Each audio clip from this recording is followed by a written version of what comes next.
কালী পুজোর সময় আমার ননদরা আমাদের বাড়িতে ঘুরতে এসেছিল, সেটা তো তোমরা আমার আগের ভিডিওতে দেখেইছো। ওরা যখন আমাদের বাড়িতে আসে তখন আমরা এটা ওটা অনেক কিছু বানিয়ে খাই। সেই রকমই কালী পুজোর পরের দিন আমরা সবাই মিলে বাড়িতে বানাচ্ছিলাম মোমো।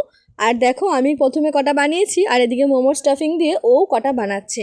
আর এই ডিজাইনটা সব থেকে সহজ যেহেতু, তো আমরা এটাই ফার্স্টে বানাচ্ছিলাম। যেহেতু আমাদের জয়েন্ট ফ্যামিলি, আমাদের বাড়িতে তো অনেক মেম্বার, তাই সবার জন্যই আমাদের মোমোগুলো এবার অনেকটা বানাতে হচ্ছে। এতগুলো লোকের জন্য মোমো বানাতে গিয়ে আমাদের প্রায় 50 পিস মোমো বানাতে হয়েছিল। আর লাস্টের দিকে আমাদের স্টাফিং শর্ট পড়ে গেছিল, তো আবার নতুন করে স্টাফিং রেডি করে আবার আমাদের মোমো বানাতে হয়েছে। তো মোমো বানানোর জন্য আমরা বিকেলের দিকেই স্টাফিংটা রেডি করেছিলাম। আর স্টাফিংটা রেডি করার জন্য কিছু বাঁধাকপি কুচি, গাজর কুচি, একটু বিনস কুচিয়ে নিয়েছিলাম সমস্ত কিছু, আর একটু চিকেনও ছোট ছোট করে কুচিয়ে নিয়েছিলাম। সমস্ত কিছু কড়াইতে সামান্য তেল দিয়ে একটা স্টাফিং করে নিয়েছি। এইবার নেক্সট স্টেপ হলো মোমোর ময়দা মাখা। নর্মাল আমরা যেভাবে ময়দা মাখি সেইভাবেই মোমোর ময়দাটাকে মেখে ছোট্ট ছোট্ট লুচির আকারে বেলে নিতে হবে এবং ভেতরে সামান্য স্টাফিং দিয়ে এবার যে যেভাবে ডিজাইন করতে পারো সেইভাবে ডিজাইন করে নাও। সমস্ত মোমোগুলো এইভাবে রেডি হয়ে যাওয়ার পরে স্টিমে বসিয়ে দাও, তাহলেই রেডি হয়ে যাবে তোমাদের মোমো। আর স্যুপটা যে যেভাবে তৈরি করো সেভাবে তৈরি করে নিলেই আমাদের রেডি গরম গরম। প্রথমে বাড়ির সবাইকে সার্ভ করে এবার আমি নিজেরটা নিয়ে বসেছি। আর আমরা পরিবেশন করছি আজকে গ্রিন চাটনি দিয়ে। আর এই গ্রিন চাটনিটাও কিন্তু বাড়িতেই বানানো। তো একটা মোমো নিয়ে গ্রিন চাটনিতে ডিপ করে যখন মুখে দিলাম না,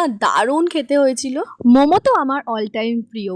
তোমরা কারা কারা আমার মতো মোমো লাভার আছো প্লিজ কমেন্টে একটা লাভ দিয়ে যাও। তাহলে আমি এখন আমার বাড়িতে বানানো হেলদি মোমোটা এনজয় করি, আর তোমরাও সবাই বাড়িতে এইভাবে হেলদি মোমো বানিয়ে খেতে পারো। ওকে, থ্যাঙ্কস ফর ওয়াচিং।